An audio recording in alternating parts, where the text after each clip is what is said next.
Caselli, da Universidade Federal de São Carlos. Estou aqui hoje para falar para vocês sobre processamento de língua natural, o que é isso, né? E como é que a gente dá uma pincelada, na verdade, como é que a gente usa, como é que a gente faz o processamento de língua natural na prática, tá? Se vocês não estiverem me ouvindo, se tiver algum problema, vocês me avisam, porque eu me ouço, mas, né, tá bom? Tudo jóia? Então vamos lá. Então, contextualizando um pouco do processamento de língua natural, né, aí está meu e-mail, então fiquem à vontade para me mandar perguntas e coisas do gênero depois da apresentação, tá? Contextualizando um pouquinho do que é o processamento de língua natural, vamos primeiro contextualizar o que é língua natural. Bem, todo mundo tem uma ideia do que é, né? Aquela língua que a gente fala desde que a gente aprendeu a falar. Por volta de um ano e pouco, a gente começa a aprender a falar. Quem tem criança pequena em casa sabe como é que é. E diferenciar um pouco da língua artificial, né? Então, a língua natural é a língua que nós, seres humanos, usamos para nos comunicar desde que temos lá 1 ano de idade. Então, é uma língua que estamos familiarizados, é a língua que a gente consegue expressar sentimentos, colocar comandos, se comunicar com outra pessoa num diálogo, tá? E é muito diferente da língua artificial, né? Então, vocês que são de computação, sabem as línguas artificiais, Python, Java, C, ou as línguas formais mesmo, como lógica. Então, na língua artificial, a gente tem uma estrutura que a gente segue. Na língua natural, não. Tá? Então, na língua artificial, nós não temos coisas que são inerentes da língua natural. Por exemplo, como a ambiguidade. Tá? Então, só para vocês terem uma ideia de como é que a gente começa agora a falar o que é essa língua natural, para vocês terem ideia de dificuldades de processá-la. Tá? A área de processamento de língua natural é uma área que envolve, entre outras coisas, né, mas envolve principalmente linguística e computação. Tá? E aqui eu fiz uma brincadeira de linguística mais computação ou computação mais linguística. Porque dentro do Brasil, nós chamamos a área de processamento de língua natural. No exterior, eles falam em Natural Language Processing ou Computational Linguistics. Então, qual que é a diferença entre NLP e Computational Linguistics, né? Então, a diferença está um pouco na ênfase que você dá. Se você dá mais ênfase na parte computacional, então a gente fala que está em Natural Language Processing, ou processamento de língua natural. Se você dá mais ênfase para a linguística, então você está em Computational Linguistics, tá? Isso não é consenso, isso é apenas uma das diferenças que algumas pessoas adotam, só para vocês terem uma ideia. Mas a ideia aqui é, então, misturar coisas da linguística, que a linguística vem para modelar a língua, então, para explicar os fenômenos linguísticos. Por que as coisas são combinadas da maneira que são nas línguas naturais, tá? Então, toda língua tem uma estrutura por trás. Então, os componentes da língua são combinados de acordo com regras. A gente pode pensar nas linguagens de programação também, né? Quando você vai fazer um programa, para fazer um comando condicional, você tem uma ordem. Você tem um if, você tem uma condição, você tem um then e alguma coisa que acontece quando aquela condição é verdadeira, ou um else que acontece quando a condição não é verdadeira. Pois a mesma coisa tem na língua natural. Tá? Se você não é estudioso da língua, você simplesmente usa ela, mas para pensar, a gente tem essa estrutura na língua, tá? Então, a linguística, ela modela a língua em si, as características da língua. E a computação vem para implementar estes modelos, tá? E isso, é claro, no fundamento da área, tá? A gente vai ver como é que as coisas são usadas na prática, tá? Então, o objetivo da área é tornar os computadores aptos a processar a língua natural. E veja que processar aqui é um mundo, né? Por processar, eu estou querendo dizer, entender a língua natural. Então, teoricamente, num mundo perfeito, eu deveria conseguir conversar com uma máquina, conversar igual eu estou conversando com vocês, e ela entender absolutamente tudo que eu falo, tá? É também gerar a língua natural. Então, eu não quero só que a minha máquina entenda o que eu falo, mas que ela reproduza também uma língua natural. Quem usa os comandos de voz e navegadores por aí, vocês podem ver que a reprodução da língua natural claramente não é natural, né? Quando você conversa com o OK Google, você vê que a resposta não é uma língua, está tentando falar em língua natural, mas não é nada natural, né? Então, a gente gostaria que fosse muito mais natural, que a conversa fosse mesmo como se fossem 2 humanos. Extrair conhecimento útil para comunicação, ou seja, processar é um mundo. O processamento de língua natural envolve tudo isso, tá? E quão difícil é processar automaticamente uma língua natural? Só para ter uma ideia para vocês, para eu mostrar um pouquinho para vocês o que é o processamento de língua natural, eu trouxe um exemplo muito simples. Quando vocês leem essa sentença, nativos aqui do português, que são: o menino foi para a escola de ônibus. Bem, todo mundo entende o que essa sentença está dizendo, não é nada difícil aqui da gente entender, tá? E como é que a máquina vai entender isso? Então, o que eu quero chamar a atenção para vocês é que, em processamento de língua natural, isso daqui não é uma sequência de caracteres. Esses caracteres estão combinados para formar coisas que vão muito mais além desses caracteres combinados. Isso daqui é diferente de uma sequência de zeros e uns. É isso que eu quero que vocês entendam. Tá? Na língua natural, caracteres juntos representam muito mais do que simplesmente combinação de caracteres. Então, prestem atenção de como que a gente faz isso. Então, só dando um exemplo de como um processamento automático aconteceria aqui. Primeira coisa que a gente faz, o computador olha para isso, ele olha uma sequência de caracteres. Primeiro passo, ele precisa fazer o que a gente chama de tokenização. Então, ele precisa quebrar essa sequência de caracteres em sequências, né? Em grupinhos que façam sentido. Isso ocorre também nas línguas artificiais. Primeira parte de um analisador, de um compilador, é uma análise léxica, em que você requebra ali, você vai conseguir descobrir quem é o if, quem é o then, quem são as suas expressões ali. Então, aqui fazendo uma tokenização, eu quebrei essa sentença em vários tokens, é assim que a gente chama. Palavras e caracteres, por exemplo, o ponto final também é um token. Números, tá? Entrariam aqui como tokens também. Próximo passo desse processamento, que pode acontecer e geralmente acontece nas nossas aplicações de PLN. Fazer uma etiquetação morfossintática, do inglês a gente chama de part of speech tagging, tá? Que seria eu olhar para essas palavras e achar qual é a categoria delas. Então, por exemplo, menino, escola e ônibus, que estão em vermelho aí, são substantivos. Tá? Foi é o verbo. Eu tenho preposições em amarelo aí como para e de. Então, uma primeira etapa, por exemplo, simples da gente fazer, seria, por exemplo, eu rotular essas palavras automaticamente, atrelando a elas categorias que elas representam naquela língua natural que eu estou tratando. Veja que só a primeira etapa de tokenização, vocês podem pensar, é muito simples, é só separar por espaço. E nem todas as linguagens isso é fácil. Né? Em chinês, por exemplo, a gente tem, não é tão difícil assim de você, não é tão fácil assim de você tokenizar como é no português, tá?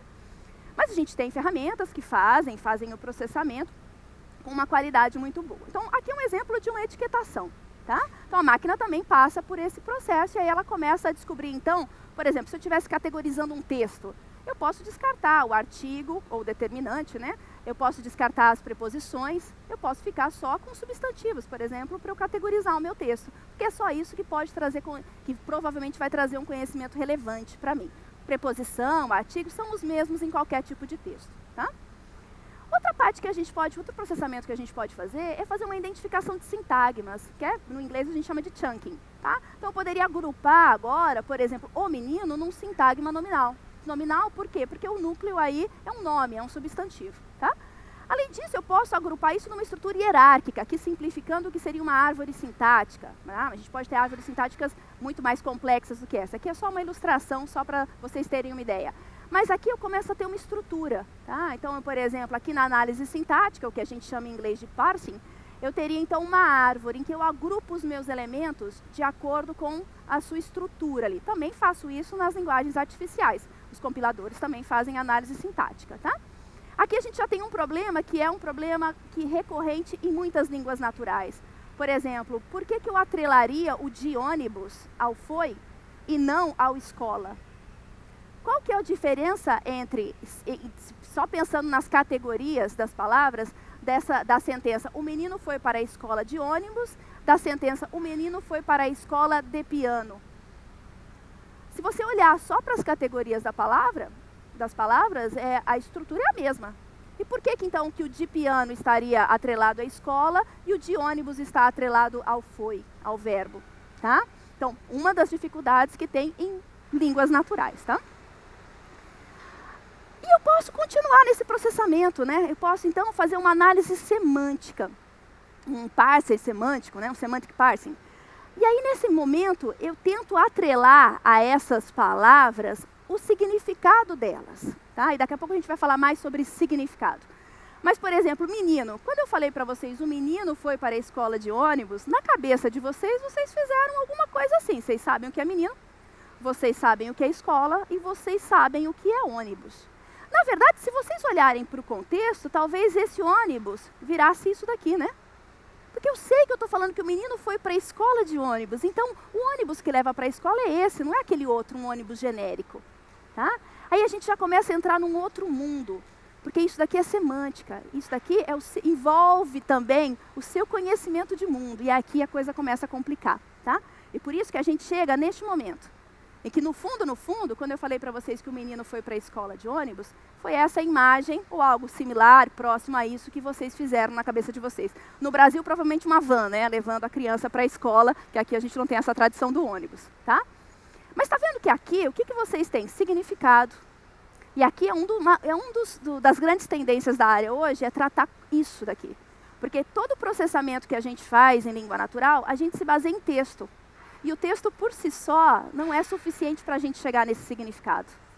Para chegar nesse significado, eu preciso também de conhecimento de mundo. Eu preciso saber o que significa o menino foi para a escola de ônibus. Tá? Então, só para vocês terem uma ideia de quão difícil é fazer o processamento automático de uma língua natural. Coisa que nós, humanos, fazemos sem saber como, né? Sem se questionar como. Tá? Falando um pouquinho sobre as estratégias que a gente usa para fazer o processamento de língua natural. Tá? E aqui vejam que eu vou só dar uma pincelada nessas estratégias. Tá? O processamento de língua natural envolve diversas aplicações. Então, eu sou formada em computação pela Universidade Federal de Uberlândia, eu sou mestre, doutor e pós-doutora pela USP de São Carlos e hoje professora há 10 anos da Federal de São Carlos. Então, eu sou computeira, né, de formação, cientista da computação, e sou doutora em linguística computacional e trabalhei toda a minha parte de formação de mestrado e doutorado com tradução automática. Tradução automática é uma das aplicações mais completas do processamento de língua natural, porque ela envolve tudo. Ela envolve você compreender a língua-fonte, envolve você representar e mapear isso para uma língua-alvo e gerar a língua-alvo no final. Então, ela envolve todas as etapas, né? A etapa de síntese e a etapa de geração. Então, ela é uma aplicação completa. Mas não necessariamente todas as aplicações de processamento de língua natural precisam ser assim. Então, por exemplo, numa análise de sentimentos, você não precisa gerar uma saída em língua natural. Você precisa processar uma entrada em língua natural. Você precisa fazer uma classificação. E aí a gente pode pensar em aprendizado de máquina, machine learning, uma classificação supervisionada, por exemplo. Tá? Mas você não precisa gerar a língua como saída. Para cada aplicação que você vai fazer em língua natural, você tem estratégias diferentes a serem seguidas. O que eu vou trazer aqui para vocês é ideias só de como isso aconteceria, principalmente na última delas, que é a que a gente tem mais usado na atualidade no processamento de língua natural. Tá? Mas as estratégias que a gente tem, e elas não morreram, né? Porque hoje a gente só usa Deep Learning, então não existe mais nenhuma estratégia simbólica ou linguística. Existe, tá? Existe e as coisas continuam caminhando em paralelo. Tem mais ênfase hoje no Deep Learning, mas as coisas continuam acontecendo, tá? Então, eu vou falar um pouquinho. O que seria a estratégia linguística? O que ela tem como base, né? Então, eu trouxe aqui algumas imagens e alguns links para alguns artigos. Então, se vocês quiserem a apresentação, podem me mandar o e-mail, depois eu disponibilizo para vocês. Tá? Legal vocês darem uma olhada nos artigos e tudo mais. Aqui, por exemplo, na estratégia linguística, o que a gente tem como base? Né? Então, a gente pode tanto gerar os recursos, como fazer os sistemas que utilizam esse conhecimento. Então, por exemplo, na tradução, a gente tem a tradução simbólica, baseada em regras, Rule-Based Machine Translation. Tá? Os humanos, os especialistas nas línguas, vão lá e criam as regras para fazer a tradução. Então, aqui a gente tem que, na abordagem linguística, o conhecimento é explicitamente mapeado pelos especialistas para ser utilizado pela máquina. Tá? Seja isso como um recurso, seja isso como uma estratégia mesmo para fazer a aplicação funcionar. Então, aqui, por exemplo, eu trouxe uma representação de instâncias que vieram lá da WordNet, de alguma base de reconhecimento linguístico, que a gente pode mapear isso como conhecimento e o nosso sistema utilizar. Tá? Então, eu tenho repositórios de conhecimento linguístico, eu tenho dicionários, eu tenho regras, eu tenho bases lexicais, eu tenho muitos repositórios disponíveis aí para serem usados pelas aplicações de PLM. Tá? Outra abordagem que surgiu, e aqui eu estou falando meio que cronologicamente, então as primeiras foram assim, foram as linguísticas, né? As pessoas iam lá, colocavam todo o conhecimento nunca é possível de mapear, né? Mas tentavam lá fazer um recorte do conhecimento do linguista, né, do especialista daquele domínio, daquela linguagem, colocavam o conhecimento e dali eram geradas as ferramentas, então, para fazer o processamento. Foi a primeira abordagem que surgiu. Quais são os problemas? Bem, muito precisa, porque isso vem conhecimento da cabeça de um especialista, tá? Quanto à precisão não temos problema, mas e a cobertura? Não é? Então, um humano ou vários humanos juntos trabalhando não conseguem cobrir tudo aquilo que a gente tem de representatividade da língua. E a língua é viva, a gente fala. A cada momento estão surgindo novas palavras ou novos usos para as palavras. Então, como é que você consegue mapear tudo o tempo todo? Tá? Então, o esforço era grande, é grande para gerar esses recursos. Não, como eu falei, não foram abandonados. Por exemplo, a gente tem um esforço muito grande para um tipo de representação semântica, que é Abstract Meaning Representation, AMR, que está em alta. Então, as pessoas estão lá, continuam mapeando os conhecimentos, o conhecimento linguístico à mão, tá? Para ser usado nas aplicações automáticas. Mas era um esforço muito grande. Então, uma outra abordagem que surgiu foram aquelas abordagens baseadas em corpos, que é o que a gente chama.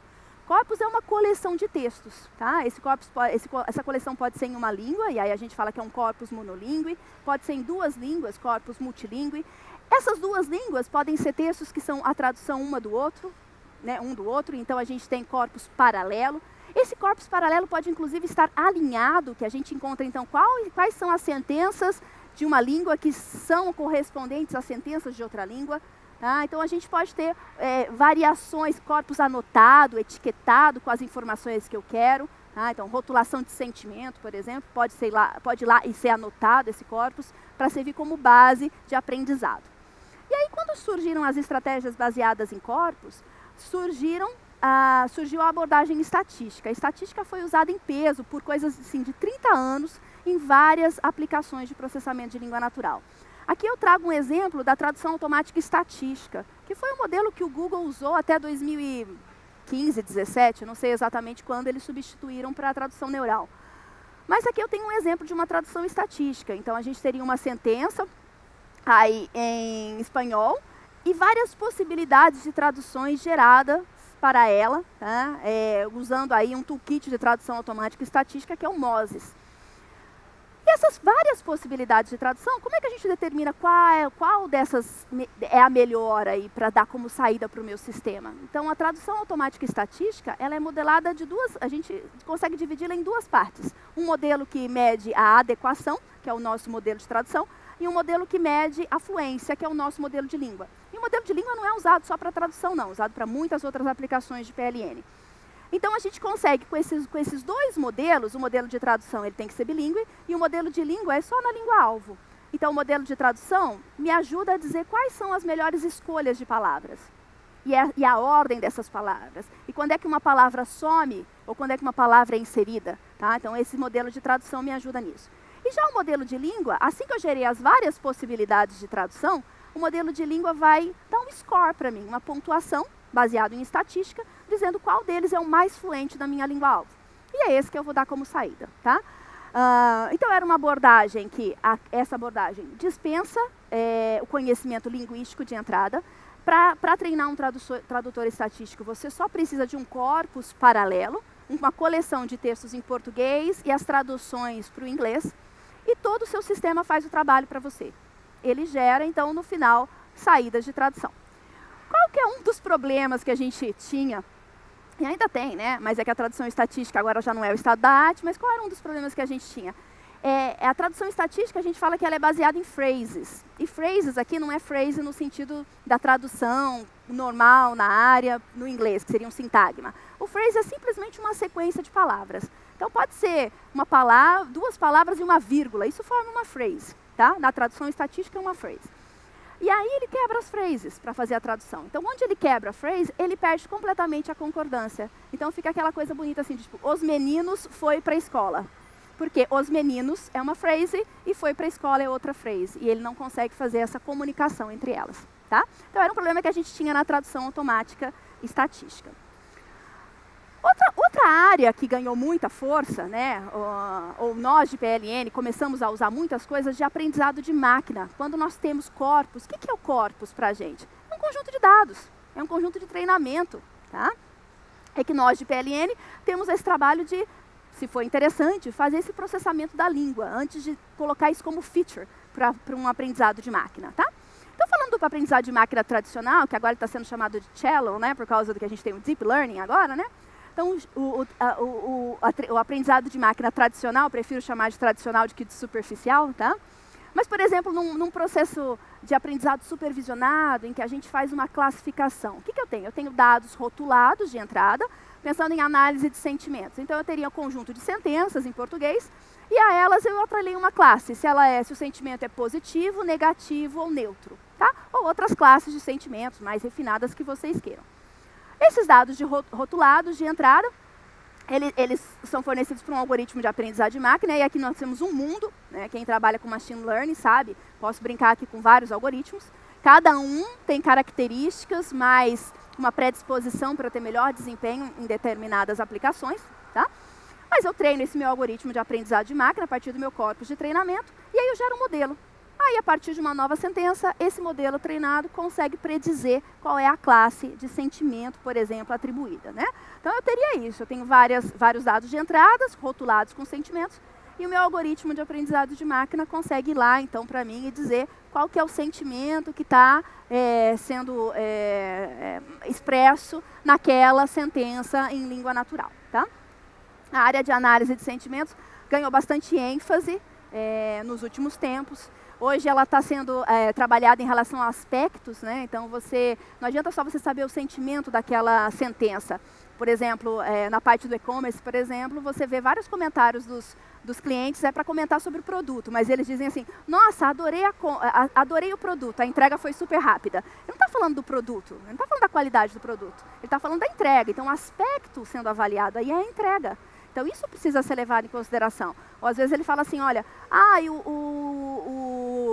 o celular é muito bom, só que a câmera é fraca. Então, quer dizer, o aspecto ruim está na câmera, não está no celular como um todo. Tá? Então, a gente precisa também delimitar o que precisa ser avaliado. De novo, depende da sua aplicação.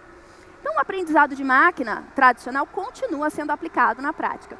Qual que é o problema, né? Hoje que a gente está no Deep Learning, então qual que era o problema, ou ainda é, né, do aprendizado tradicional? Nós, projetistas, temos que ir lá e dizer quais são as features mais relevantes para o meu determinado problema, para a minha aplicação. Então, no caso de análise de sentimentos, por exemplo, eu tenho que buscar os adjetivos, né? Se é bom, ruim, os intensificadores, né? Os advérbios, muito, tá? E os substantivos, né? Qual é o aspecto que está sendo comentado ali, ao qual aquele sentimento está atrelado. Então, eu tenho que dizer para o meu aprendizado de máquina quais são as features relevantes e fazer todo um processamento para extrair essas features. Isso a gente chama de engenharia de features, ou features geradas à mão, né? Handmade features, tá? Então, era isso que a gente fazia, ou é isso que a gente ainda faz quando a gente está falando de aprendizado de máquina tradicional. E aí, nos últimos tempos, o que a gente tem visto, não só na área de processamento de língua natural, na computação como um todo, é o aprendizado profundo, tá? Que aí a gente está falando de Deep Learning, todo mundo já deve ter escutado falar sobre isso, e aqui a gente está falando do uso de redes neurais artificiais. Para quem nunca ouviu falar, uma rede neural artificial, ela foi motivada pela rede neural biológica nossa. Então, é como se fossem pequenas unidades de processamento, em que, dado uma entrada, um estímulo de entrada, ela gera uma saída de acordo com aquele seu estímulo. E conforme aquele processamento vai acontecendo, essas conexões dos neurônios vão sendo reforçadas, esquecidas. É assim que funciona no nosso cérebro. É assim que funciona na rede artificial. Esse reforçar de conexões é o que a gente fala, é a atualização de pesos da rede neural. Não precisamos fazer engenharia de features para a rede neural. Você dá um teu corpus de entrada, e ela vai aprender como atualizar os pesos de tal maneira que chegue naquela saída esperada, tá? O processamento é custoso, tá? Para processar a rede neural, Deep Learning, né, as várias camadas que a gente tem, porque aí essas unidades de processamento são organizadas em camadas, daqui a pouco eu vou mostrar umas imagens aqui de umas arquiteturas, e essas camadas têm que ser treinadas, os pesos têm que ser atualizados, então a gente precisa de poder computacional, de GPUs, de TPUs, tá? Então, quer dizer, de máquinas robustas para fazer esse processamento. Então, a gente tirou aquele trabalho de engenharia de features, agora a gente deixa a máquina aprender como ela quiser, achando ali o que for relevante para ela em termos de feature naquela aplicação. Tá? Quando a gente fala de processamento de língua natural usando Deep Learning, nós estamos falando que a nossa entrada é uma representação vetorial das palavras. É isso que a gente faz. Então, todo mundo aqui também, quem já pelo menos vasculhou um pouquinho sobre o que é PLN no Deep Learning, deve ter escutado falar sobre word embeddings, ou vetores de palavras, tá? Que é uma tradução que a gente tem usado no português. Essas word embeddings, elas são usadas para representar conhecimento da língua, né? E elas conseguem realmente capturar algumas coisas sintáticas e semânticas da língua natural. Como é que funciona essa word embedding? Então, para uma determinada palavra, você gera aí, tá vendo? Essa sequência de quadradinhos é um vetor, tá? Vetor do jeito que a gente lembra da matemática, tá? Do jeito que o pessoal da computação usa. E aí, de acordo com a palavra e de acordo com o contexto no qual ela corre, você vai atualizando os números que compõem cada uma desses quadradinhos aí, cada uma dessas posições desse seu vetor. Então, o vetor tem uma dimensão, por exemplo, 300, 500 dimensões. E aí, por exemplo, o vetor de King vai ter lá aquelas suas informações, né? Aqui está pintado com algumas cores, só para dizer que aquilo lá são coisas relevantes ali para o King. Se eu fosse colocar no meu espaço vetorial de 300, 500 dimensões, o vetorzinho ponto de King estaria aqui. Provavelmente, próximo do ponto de King está o ponto de Queen. Então, rei e rainha estariam próximos, porque eles ocorrem em contextos similares, tá? E aí tem umas brincadeiras que a gente faz com esses vetores, que é uma das coisas que as pessoas mais gostam de falar quando falam dos word embeddings. Eu posso fazer operações vetoriais. Então, se do vetor de rei eu tirar o vetor de homem e somar o vetor de rainha, eu obtenho uma coisa muito próxima e somar o vetor de mulher, eu obtenho uma coisa muito próxima ao vetor de rainha, tá? Então, por isso que eles falam que, captura semântica, tá? Com várias restrições que estão sendo descobertas nos últimos anos, tá? Por quê? Porque o nosso aprendizado é a partir de texto. E como eu falei, a gente não consegue extrair tudo do texto, tá? E a gente tem, nos últimos anos, né, os word embeds surgiram recentemente, mas mais recentemente ainda, coisa do ano passado, nós temos agora os que as pessoas estão chamando de vetores de palavras contextualizados, tá? Ou novas modelagens de língua, tá? Então, nós temos agora redes muito mais complexas para treinar as representações. Tudo bem? Então, a gente consegue também representar a língua com redes mais complexas, tá? Por exemplo, o estado da arte, até não consigo nem mais dizer se o estado da arte hoje, né, porque muda tanto, você espirrou e tem um modelo novo para isso, tá? Mas, recentemente, tinha sido aí o BERT, tá? Mas vocês têm, a cada momento surgem novas propostas, ou seja, a área está cada vez mais mudando. Quando você entende um modelo, pega o toolkit, treina para o seu corpus, para aquela representação, pronto, esquece que já tem outra mais interessante, ou aparentemente mais interessante para ser usada. De novo, de acordo com a sua aplicação, você vai fazer a sua escolha, tá? E como é que esses vetores de palavras são usados? Então, eu vou falar para vocês de algumas arquiteturas de redes neurais artificiais que têm sido usadas na área de processamento de língua natural. Não existe consenso. Qual delas é melhor? Eu vou usar uma CNN, que é uma rede neural convolucional, ou eu vou usar uma LSTM? Depende. Tá? Elas apresentam bons resultados para diversas aplicações. Às vezes, para a mesma aplicação, naquela configuração, uma arquitetura teve melhor desempenho do que outra. E as arquiteturas também estão sempre mudando, tá? Sempre aparecendo coisas novas. Só dando ideia dessas arquiteturas, tá? Não quero que vocês entendam nada aqui não, né? Só para terem uma ideia geral. A rede neural convolucional, qual que é a ideia por trás dela? Ela combina as informações mais relevantes para gerar, é como se ela condensasse. Pegasse um pouco de informação aqui, por exemplo, lá do vermelho, pega um pouco de informação do rosa, do verde, do amarelo, e vai condensando essas informações até no final gerar uma saída que eu quero. Tá? Ela se baseia aí na estratégia de convolução que existe da matemática, eu não vou explicar isso para vocês aqui, tá bom? Mas é só para vocês pegarem uma ideia de como é que a rede convolucional funciona. Ela é muito usada, por exemplo, para processamento de imagens, tá? Pontos fortes dessa rede. Veja que tem pontos, todo mundo tem ponto forte e ponto fraco, e nem vou dizer que uma é melhor que a outra, não.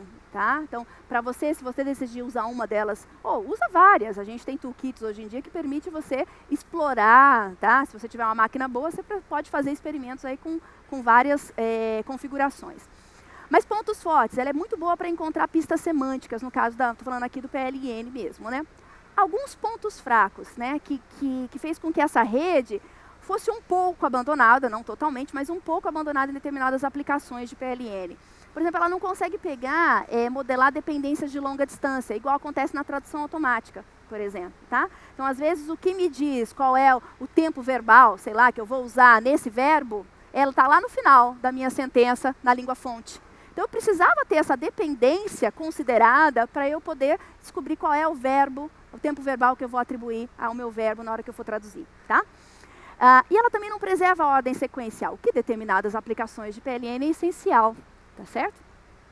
De novo, não é que ela é ruim, tá? Ela tem essas características, mas ela foi usada e é usada em várias aplicações de processamento de língua natural. Estou trazendo algumas aqui de sucesso, tá? Análise de sentimento, detecção de aspectos para análise de sentimento, categorização de textos pequenos, o que é difícil às vezes, você quer categorizar os textos de Twitter, mas você tem 140 caracteres, por exemplo, para fazer aquela classificação. É muito pouca informação. Como é que eu vou fazer a classificação? Pois elas são boas para isso, elas conseguem condensar aquela informação, tirar pistas dali e, com isso, conseguir aprender um modelo que faz bem aquela tarefa, tá? Outra coisa super subjetiva, a detecção de sarcasmo. Eu conheço muitos humanos que não conseguem detectar sarcasmo, não é verdade? Tá? Tudo bem? Nós vamos falar um pouquinho sobre isso também no finalzinho. Outra rede neural que é bastante usada em processamento de língua natural, a rede recorrente. Qual que é a característica interessante da rede recorrente, né? Ela memoriza as computações passadas, como se ela criasse uma memória mesmo, tá? E ela usa essa informação para calcular a saída atual. Então, ela é meio como se ela viesse com uma bagagem de tudo aquilo que ela já aprendeu até então para poder gerar a decisão dela no momento atual. E a gente tem alguns pontos fortes dela, então ela vai capturar essa sequência, essa ordem, na verdade, essa natureza sequencial da língua, que é boa, então, por exemplo, para uma tradução automática. E ela consegue modelar as entradas de tamanho arbitrário, tá? Ela não tem muito problema de lidar com tamanho. Pontos fracos. Ela vai tendo um problema de atualização de pesos, tá? Conforme ela vai fazendo esse processamento. Mas isso também já foi assim, contornado por algumas propostas, né?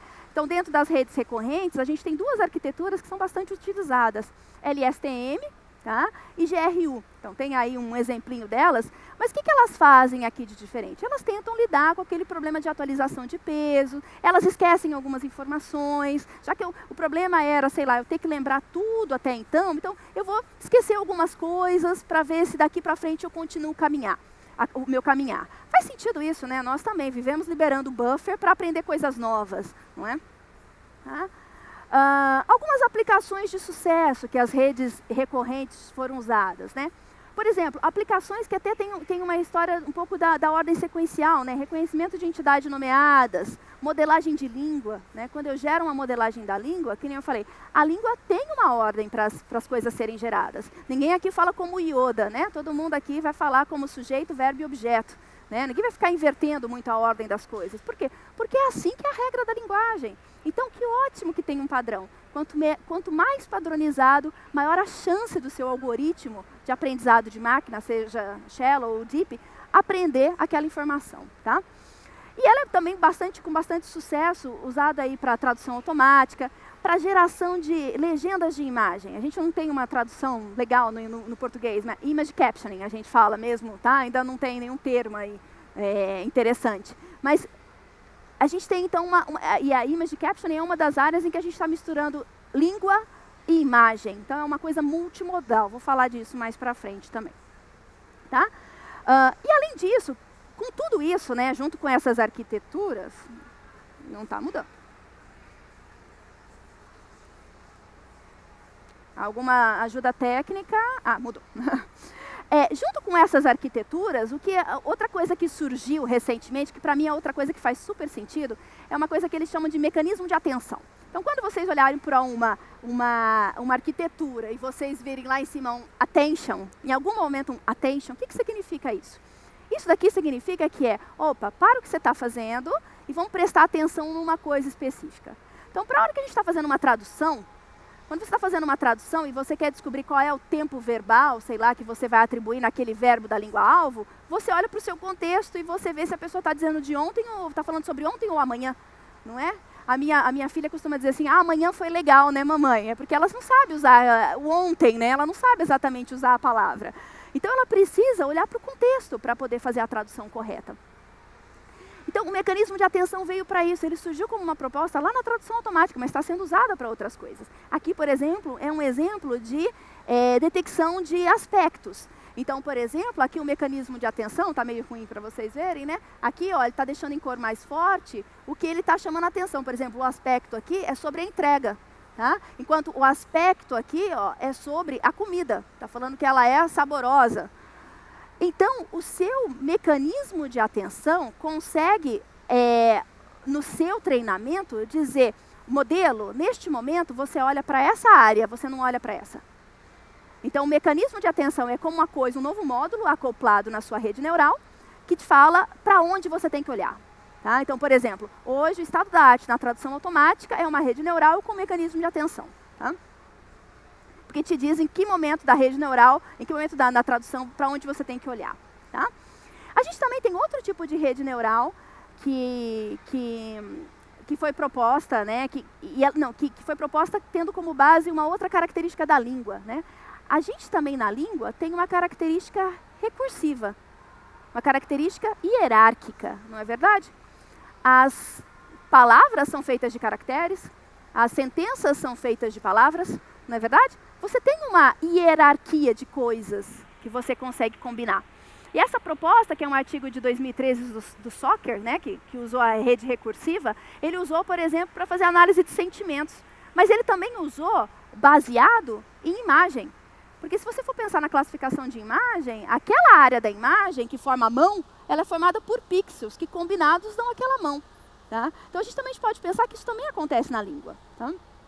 Então aqui um exemplo do artigo do Soccer, que ele fez para análise de sentimentos. Então eu consigo ter uma estrutura recursiva que eu vou combinando a polaridade dos meus elementos, até no final eu concluir qual que é o sentimento expresso naquela minha sentença. Tá? Aplicações de sucesso são aquelas que carregam, né, em si a característica recursiva. Análise sintática. Então, quando você gera uma árvore sintática, você está dizendo, olha, a minha raiz é um S de sentença, aí essa sentença é formada por um sintagma nominal, sintagma verbal, aqui dentro eu tenho um sintagma preposicional. Então, eu tenho uma estrutura mesmo recursiva e hierárquica, e por isso que esse tipo de rede foi usado para esse tipo de aplicação com sucesso. Análise de sentimentos, tá? Entre outras. E aí, já dando um encaminhamento para o fim dessa palestra, eu só quero chamar a atenção para vocês. Podia ter colocado esse slide como início, né? Mas eu queria convencer primeiro vocês do que é o processamento de língua natural e como é que ele é difícil, né? Se a gente for pensar, se for esquematizar, é um processamento difícil de ser feito com qualidade, né? E pensando em cada uma daquelas etapas, eu tenho ferramentas automáticas que foram treinadas com base em um conjunto de treinamento que, imagina, de jeito nenhum é representativo de toda a língua. Nós não somos representativos de toda a língua e nós falamos ela há N anos, né? N aí da idade de vocês, tá certo? Por quê? Porque a gente fala num contexto, a gente tem o nosso vocabulário, a gente tem o nosso domínio, tá? Mas, por que é interessante, então, da gente aprender o processamento de língua natural? Por que as empresas querem pessoas que saibam processamento de língua natural? Porque cerca de 80% dos dados é não estruturado. Tá? Então, nós não temos dados processados bonitinhos em tabelas, com features, campos separadinhos. Nós temos língua natural. E hoje em dia, muito mais, não é? Muito mais. A internet é língua natural. A internet é língua natural em texto, em vídeo, em áudio. As redes sociais são língua natural. Uma língua natural até muito específica, né? Um internetês. Olha, o processamento de língua natural também que tem que dar conta disso. Como é que trata o conteúdo gerado por usuário? É assim que a gente chama essa linguagem que o usuário gera. Tá? Então, a gente tem muito dado em língua natural e a tendência é aumentar cada vez mais. Tá? E saber processar esse conteúdo é fundamental para adquirir conhecimento. Né? A gente quer aplicar a inteligência artificial onde? Lá onde as pessoas sabem, para tirar delas o conhecimento. Ter conhecimento é ter dinheiro, né? É ganhar dinheiro hoje em dia. Tá? E o que a gente tem de tendência nessa área? Né? O que a gente vê no momento, pelo menos, é que modelos de word embeddings contextualizados, o BERT, o Elmo e essa classe toda, que provavelmente, enquanto eu dei a palestra para você, 2 ou 3 modelos novos já foram propostos. Tá? Vai lá no archive que vocês vão achar os artigos. Aprendizado multimodal. E aí vem a parte do significado, que eu estou mostrando ali para vocês. Né? tem toda uma área de PLN, não só de PLN, de inteligência artificial como um todo, que está falando assim, o texto é muito pouco se a gente quer aprender significado. Você tem que olhar para o mundo. O humano não aprende só do texto. O humano aprende do multimodal. Eu aprendo vendo, ouvindo, sentindo, lendo. Então, o mundo é multimodal. Para que a gente quer fazer o aprendizado só da língua em texto? Tá certo? Então, só para fechar aqui, né? Então, a gente quer, e eu vejo também uma outra área para incorporação de conhecimento específico de domínio. Porque esses modelos todos são aprendidos para coisas genéricas. E quando a gente vai para o e-commerce? O e-commerce é um mundo de vocabulário, estrutura de texto muito complexo, muito diferente do texto jornalístico, por exemplo, que é o que a gente usa para aprender, tá? E só deixando aqui uma última brincadeira aqui para vocês, tá? Se vocês não conhecem, são muito novos e nunca viram, tá?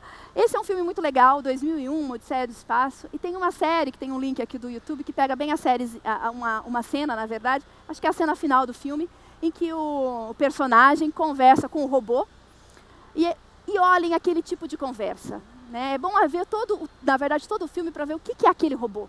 Ele consegue fazer leitura labial, tá certo? Ele consegue usar sarcasmo, ele consegue usar um vocabulário muito complexo, ele consegue usar coisas que muitos humanos, como eu disse, não sabem o que é, tá? Então, quando é que vai ser possível fazer essa comunicação em língua natural, tá? Essa é a pergunta que eu deixo aí para vocês, ok?